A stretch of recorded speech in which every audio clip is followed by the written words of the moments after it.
Bienvenue sur notre chaîne. Chers amis, nous sommes ravis de vous voir. Saviez-vous que 95% des gens nous regardent sans s'abonner? Notre objectif est de rassembler nos premiers 1000 abonnés et votre soutien est d'une grande importance. Aimez cette vidéo pour aider à la promouvoir auprès d'autres spectateurs. Vos actions les aideront à apprendre des erreurs des autres et à éviter de telles situations dans leur vie. S'il vous plaît, soutenez notre chaîne, car nous faisons des efforts pour vous. Bonne vision. Je m'appelle Jonathan. Je n'ai jamais ressenti une telle colère intense de ma vie. Cette colère est quelque chose que personne ne devrait jamais éprouver. À ce moment-là, j'ai eu une forte envie de faire physiquement du mal aux gens. Vous vous demandez peut-être ce qui a provoqué cette rage en moi. Laissez-moi vous expliquer. Tout a commencé il y a environ 5 semaines, lorsque ma femme et moi avons remarqué un changement significatif dans son comportement, comme la transformation d'un caméléon. Elle a commencé à montrer un manque de proximité, même les actions habituelles entre un mari et une femme. Ce changement soudain m'a rendu suspicieux, car mes expériences passées avec mon ex-petite amie m'avaient appris des leçons difficiles sur la confiance et la vérité. Fait intéressant, je n'avais jamais mentionné la première fille de ma vie auparavant, et je doutais que la révéler aurait fait une différence. Comme son comportement continuait à changer dans la 2e semaine, j'ai ressenti le besoin d'enquêter davantage. Contrairement à ceux qui cherchent de l'aide extérieure pour leurs problèmes, je ne suis pas quelqu'un qui compte sur les autres. Je préfère résoudre mes problèmes par moi-même. Alors, pendant ma pause déjeuner, j'ai discrètement suivi ma femme depuis son travail. À ma surprise, elle s'est garée dans un motel et est entrée dans la chambre 104. Mon instinct me disait qu'elle me trompait. Cela n'avait pas de sens car son travail n'impliquait pas d'interaction avec des clients, et elle travaillait dans le département comptable. Découvrir son infidélité m'a fait mal, mais pas autant que le stress émotionnel que j'avais déjà enduré à cause de ses insultes et de ses rejets. La personne avec qui elle avait une liaison s'est avérée être un collègue, même s'il travaillait dans des départements différents. Il y avait des rumeurs selon lesquelles il grimpait les échelons dans l'entreprise. Pendant 2 semaines, j'ai réfléchi à diverses façons de résoudre le problème. Finalement, j'ai opté pour une approche directe pour éviter de dépenser de l'argent à confirmer ce que je soupçonnais déjà. J'ai attendu patiemment le moment où je savais qu'elle était avec un autre homme derrière cette porte. Malgré la forte tentation de la confronter violemment, je me suis rappelé de ne pas recourir à la cruauté. Mon objectif principal était de rassembler des preuves. Dans mon état émotionnel actuel, j'avais encore la possibilité d'intenter une action en justice pour la perte d'amour, ce qui aurait de graves conséquences pour ma femme et son employeur. J'avais le sentiment que l'homme avec qui elle était impliquée était au bord de la chute et que les événements se dérouleraient en conséquence. Ma tâche principale était de rassembler les preuves nécessaires et de signifier les papiers du divorce à ma future ex-femme. En même temps, les serrures de notre maison étaient changées par un serrurier que j'avais engagé plus tôt. J'avais également organisé nos finances pour une division égale et j'avais annulé toutes nos cartes de crédit. Les 2 dernières semaines ont été remplies de préparatifs et le choc final approchait. Quant à la réaction de Simone, je ne peux pas la prédire avec certitude. Je pense qu'elle trouvera le bonheur et pourrait éventuellement se sentir coupable. Mon avocat, expérimenté dans les affaires de divorce, m'assure que cette culpabilité s'estompera une fois qu'elle aura son propre avocat. En ce qui concerne mes sentiments pour elle, on pourrait se demander si je l'aime encore. Pour le moment, je ne ressens que de la haine pour elle. Pourtant, je lutte intérieurement, me demandant si elle m'aime sincèrement ou si ses actions sont une erreur dans la résolution du problème. J'ai un faible espoir de restaurer notre relation, mais logiquement, je sais que c'est peu probable. Je ne peux pas accepter une femme qui a trahi ma confiance par l'infidélité. Ma confiance en elle est complètement brisée, et l'amour que j'ai encore pour elle est un vestige qui lutte pour faire face à ce changement rapide. Le gérant du motel m'a donné la clé de la chambre, après que je lui ai tendu un billet de $100 et promis de ne pas troubler la paix. Même si ma femme et son amant ont choisi cet endroit pour leur rencontre secrète, je ne blâme pas le gérant, il semble être une personne vraiment gentille. Fait intéressant, il a mentionné son ex-femme, et il y avait certaines similitudes dans nos situations. J'ai doucement ouvert la porte avec la clé, suis entré dans la chambre et l'ai laissée légèrement entr'ouverte. J'ai attrapé un appareil photo numérique, reconnaissant de l'avoir reçu comme cadeau d'anniversaire, il y a 3 mois. J'admirais sa qualité mais j'ai été rapidement captivé par la scène devant moi. Elle suppliait l'homme de la laisser partir et il était visiblement en colère alors qu'il essayait de se lever. J'ai décidé de capturer les preuves, prenant quelques photos supplémentaires alors que j'étais témoin de sa souffrance.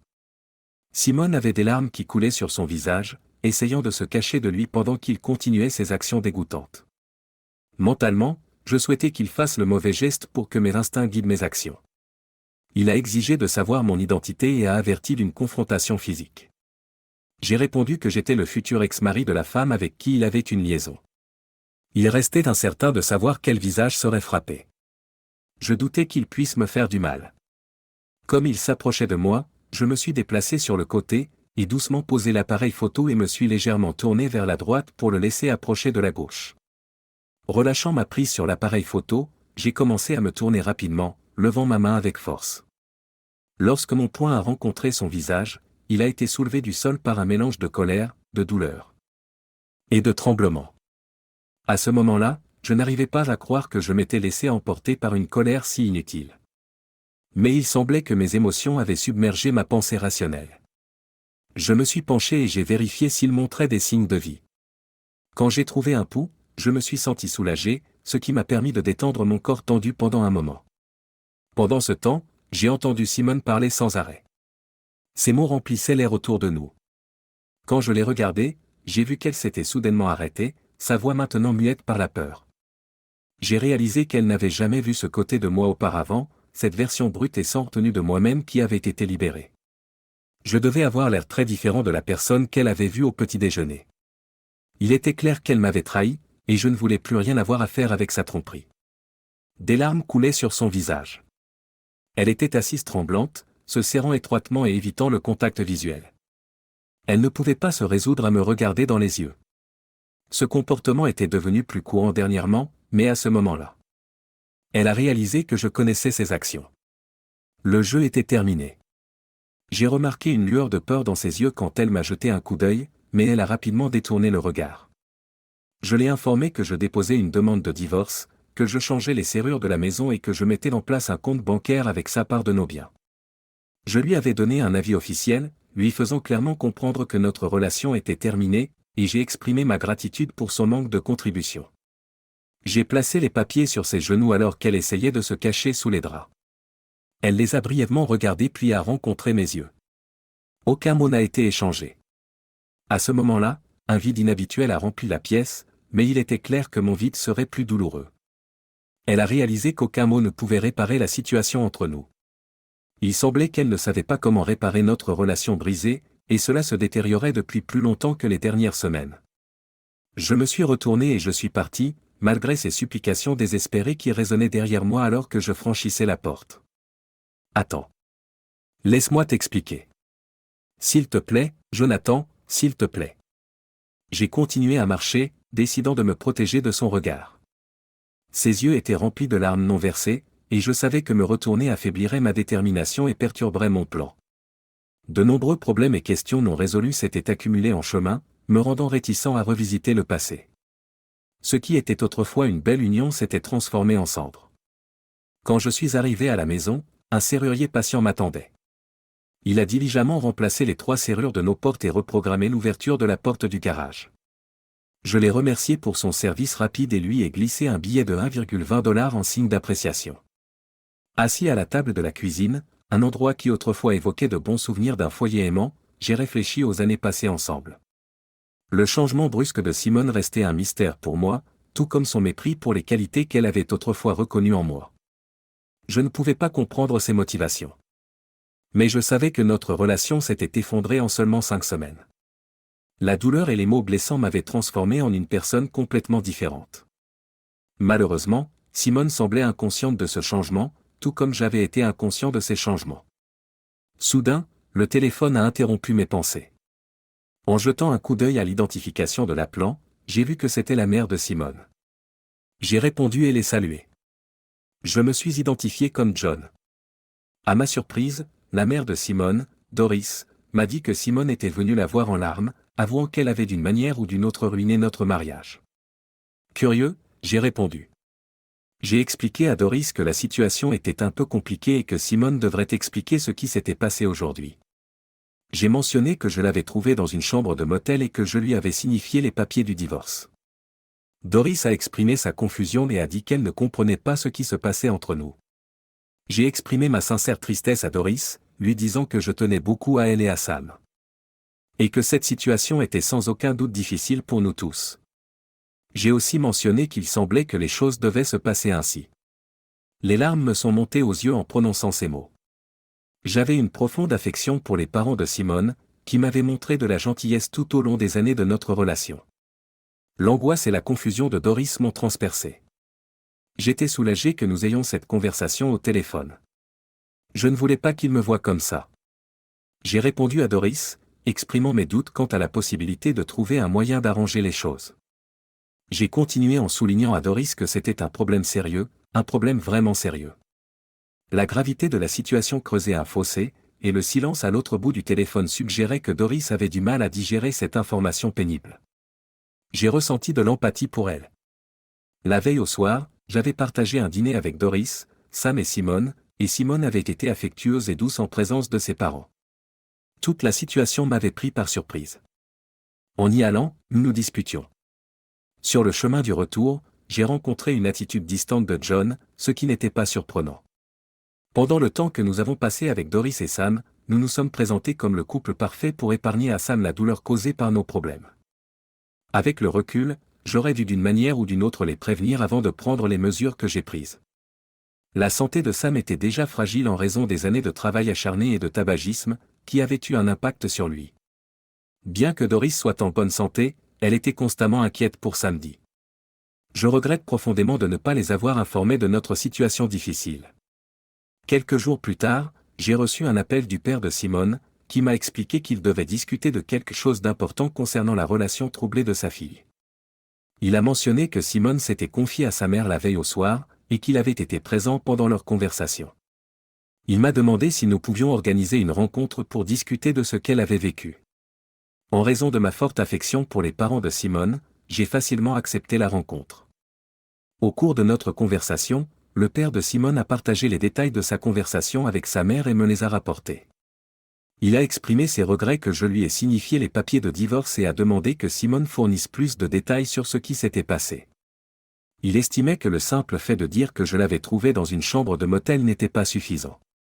Il voulait comprendre pourquoi elle était là et avec qui elle était.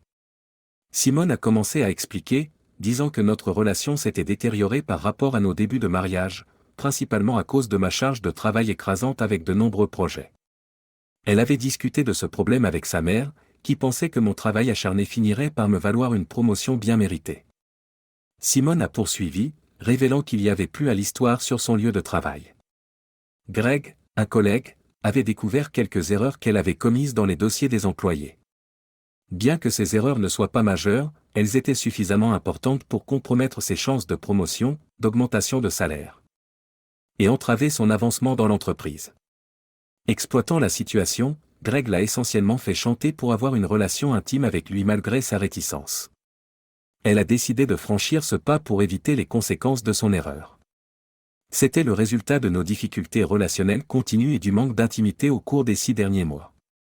Simone a également expliqué que ce n'est qu'après cette première rencontre avec Greg qu'elle a réalisé son désir d'expérimenter ce que d'autres avaient déjà vécu.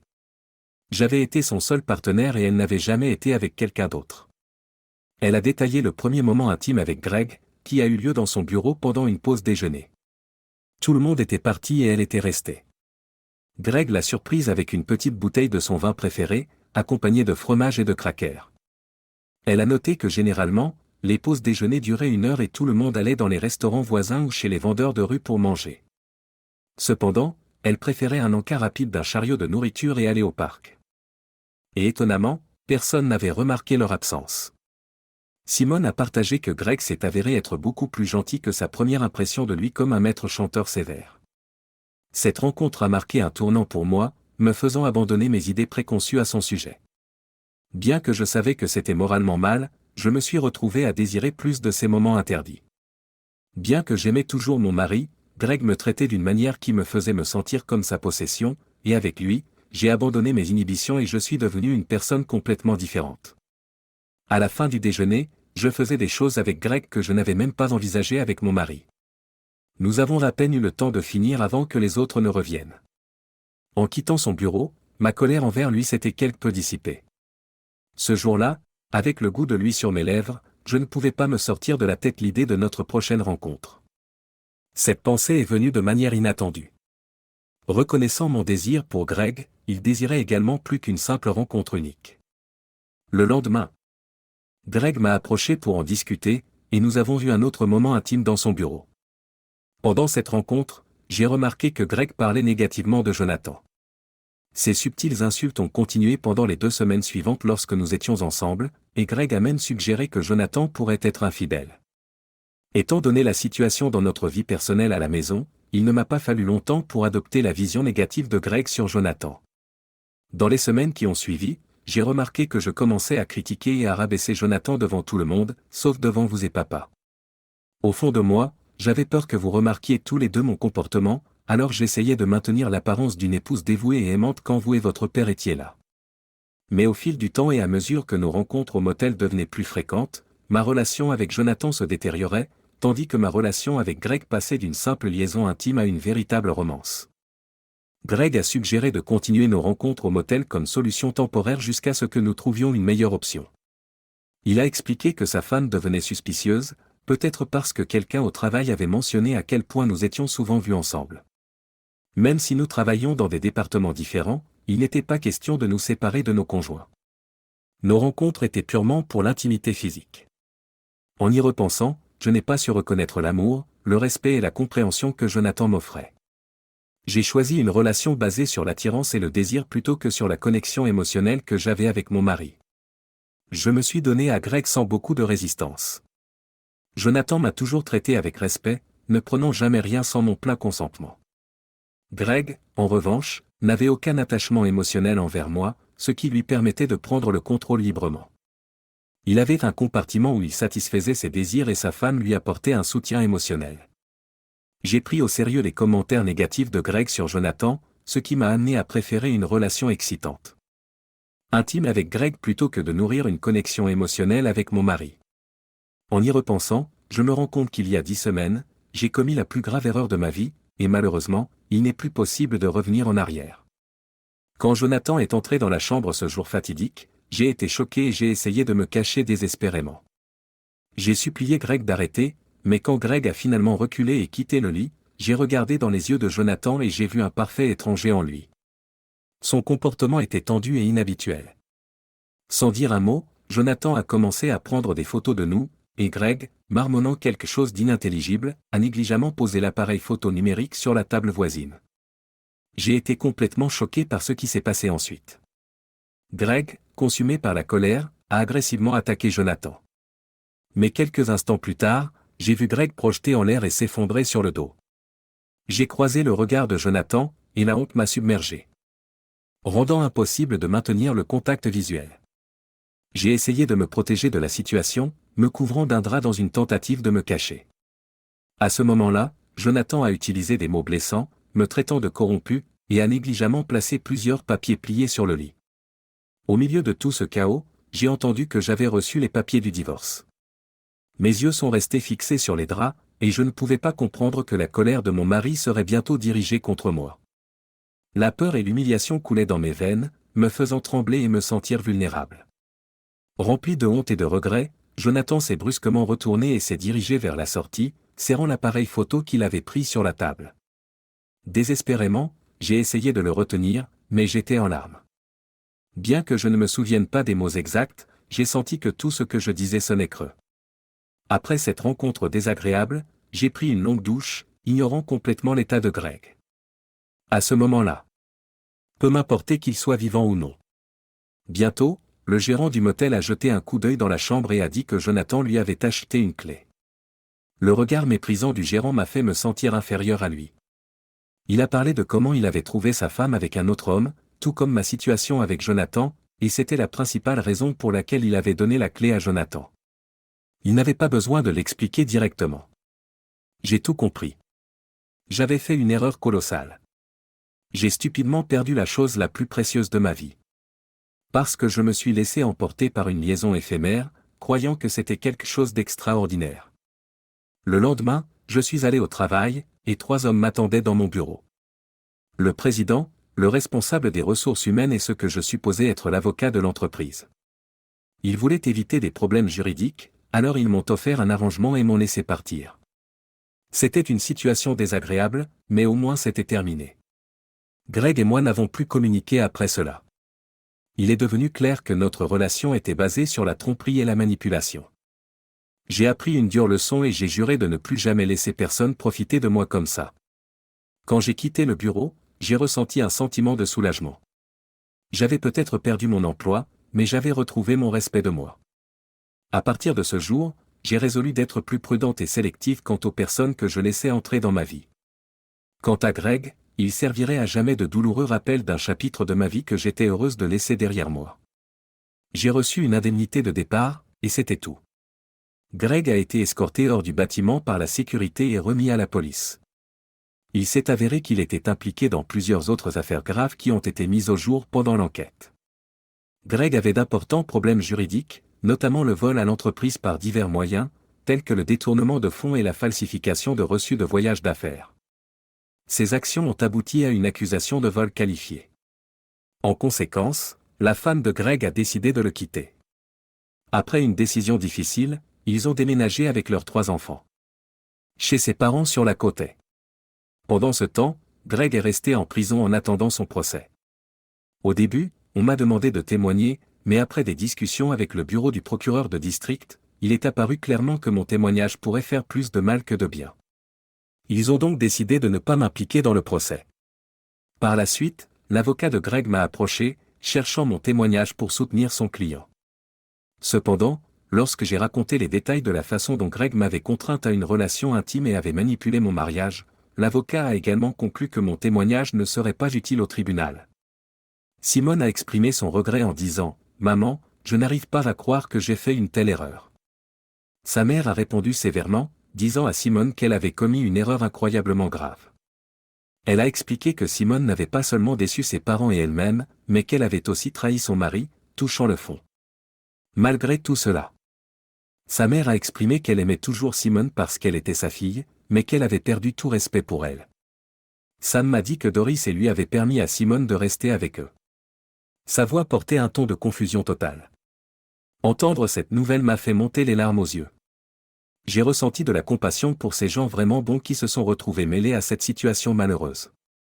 Rétrospectivement, j'avais hésité à informer les parents de Simone parce que je savais que cela pourrait l'amener à recevoir un avertissement qui pourrait m'empêcher de rassembler les preuves nécessaires. Cependant, les photos que j'avais ne détenaient pas la clé de l'affaire judiciaire, à moins que son avocat ne décide d'adopter une approche conflictuelle. Dans ce scénario, j'avais 6 témoins fiables prêts à témoigner de leur implication. Bien que j'aie utilisé le terme liaison avec prudence, il restait incertain si Simone aimait véritablement ce gars ou si elle s'était volontairement engagée dans cette situation dès le début. Cette ambiguïté était liée aux remarques précédentes de son père, suggérant que Greg avait un certain niveau d'influence sur Simone dès le début de leur relation. Pendant ce temps, mon avocat s'occupait de l'affaire avec l'employeur de Simone. Alors que je me préparais pour une visite à la chambre du motel, mon avocat avait déjà déposé l'affaire au tribunal. Étonnamment, en seulement 20 minutes, il était au téléphone avec le service juridique de l'entreprise. Leur réponse était mitigée, d'abord ravie puis dans le déni. Naturellement, la conversation a pris une tournure différente lorsqu'il a mentionné l'affidavit. Soudain, la position de l'entreprise sur la question a complètement changé. D'après les informations partagées par mon avocat, il était très probable que Simone, son amant et tous les autres impliqués seraient licenciés le lendemain à moins qu'ils ne puissent fournir une explication raisonnable pour leurs actions. Je comprenais personnellement que l'affaire contre Greg pour aliénation d'affection s'était considérablement renforcée à cause de la réponse de son employeur. Nous avions des déclarations sous serment de 3 de ses collègues et une de la sienne, attestant toutes de leurs activités clandestines pendant les heures de travail. Les dirigeants de l'entreprise avaient soupçonné leurs actions en secret mais ne les avaient pas confrontées. Nous avions des déclarations sous serment du propriétaire du motel et de la femme de ménage, totalisant 6 témoins.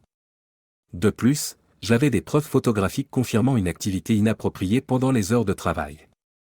Leur visite au motel était pour éviter d'attirer l'attention des collègues, car Greg avait remarqué que leur comportement devenait trop visible. Il connaissait bien la politique de relations sur le lieu de travail de l'entreprise. Mon avocat a rassemblé une quantité substantielle d'informations, et nous avions même une copie imprimée de la politique d'éthique, d'action et de relations sur le lieu de travail de leur entreprise. C'est à ce moment-là que j'ai découvert l'infidélité de Simone, qui avait duré un peu plus de 5 semaines avant que je ne devienne suspicieux. Au moment où je les ai rencontrés au motel, Simone m'était infidèle depuis 10 semaines. La révélation de leur liaison 5 semaines auparavant a été une période incroyablement difficile de ma vie et était l'un des 3 moments similaires qui ont suscité de fortes émotions en moi. J'espérais sincèrement ne jamais revivre une telle expérience. Quand j'ai quitté la chambre du motel ce jour-là, j'ai ressenti un calme comme je n'en avais jamais ressenti auparavant. Simone était allongée sur le lit, les larmes coulant sur son visage, tandis que Greg restait inconscient sur le sol.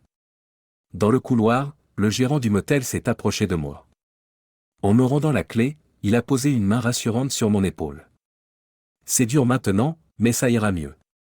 Prenez le temps de vous redécouvrir, et finalement, vous trouverez quelqu'un de nouveau », m'a-t-il réconforté. Tout ira bien. Il n'a pas embelli les choses, reconnaissant que le processus de guérison serait douloureux et dépendrait de la profondeur de mon amour et de mon attention pour elle. « Merci », ai-je répondu, indiquant que j'avais déjà compris cela. Simone n'a offert aucune résistance pendant le processus de divorce, le rendant étonnamment simple. Même mon avocat et peut-être le sien ont été surpris par son manque d'opposition. Il était clair qu'elle souffrait beaucoup, mais elle n'a jamais essayé de justifier ses actions. Une fois le divorce finalisé, la bataille juridique avec son ancien employeur s'est rapidement conclue. Leur seul objectif était de me faire disparaître, et ils étaient prêts à couvrir les frais de mon avocat, les frais de justice, et même à offrir une somme importante pour obtenir mon accord. Mais depuis lors, Simone a fait face à de nombreux défis. Naviguer dans ces circonstances est incroyablement difficile, surtout en vivant avec des parents dont la vie a été grandement affectée par ses actions. Elle porte le fardeau de se voir comme une imposteur, et il lui faudra sans doute beaucoup de temps pour se débarrasser de cette étiquette.